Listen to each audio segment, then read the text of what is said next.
Let's see how we can use these Euler diagrams to determine if an argument is valid. So to check an argument's validity using an Euler diagram, I'm first going to make an Euler diagram for the first premise. Okay, just look at your first premise, draw the picture that goes with it. Next, I'm going to make an Euler diagram for the second premise on top of the one for the first premise.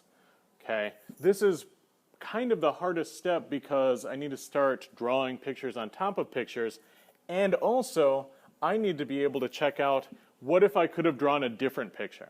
If I could draw more than one picture, I need to actually draw two pictures for the next premise and then continue on with those two pictures. Okay, so step 3, continue to draw new Euler diagrams on top of the current diagram or diagrams until you have drawn a diagram for each premise. Okay, so I'm going to have a lot of circles, maybe a lot of dots, but in the end, here's how I know if my argument is valid. The argument is valid if and only if for every possible diagram illustrates the conclusion of the argument. Once I'm done, if every picture that I could have drawn supports my conclusion, then the argument is valid. If there's even one picture that I can draw from the premises that does not support my conclusion, then the argument is invalid. All right, let's do an example of this and see how it goes. So here's an argument. All toasters are made of gold. All things made of gold are time travel machines.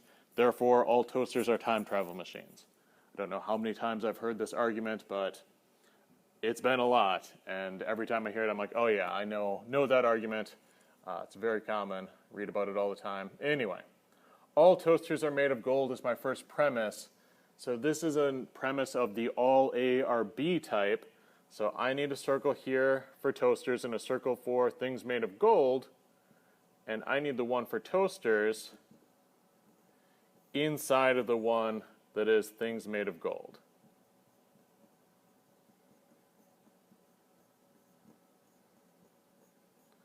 Okay, there's my first premise. All toasters are made of gold. I've got a circle for toasters. It's inside of the circle of things made of gold. Now, all things made of gold are time travel machines. So I need to draw this picture on top of my current one. So remember, an all A or B is a circle for A inside of a circle for B. So one way I could draw this is a circle for time travel machines.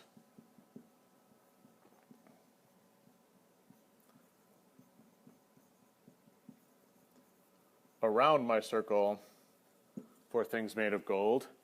And in fact, that's the only way I can draw this. I don't have any other options. I can't put that circle for time travel machines anywhere else because it needs to completely encircle the things made of gold. Okay, this is the only picture I can draw then. I just need to check, does this support my conclusion?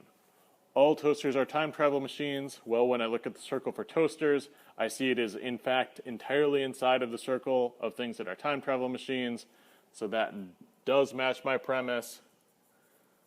So this is a valid argument. It's probably worth mentioning the difference between valid and sound at this point. An argument that is valid is one that, if I assume all the premises are true, the conclusion is true. Okay, we remember that. An argument that is sound is one that's valid and also has true premises. So in our world, the statement all toasters are made of gold is false. So this argument isn't sound, but that's due to interpretation. That's more semantics. All we care about is what about the form of this argument? Is it valid? And this one indeed is.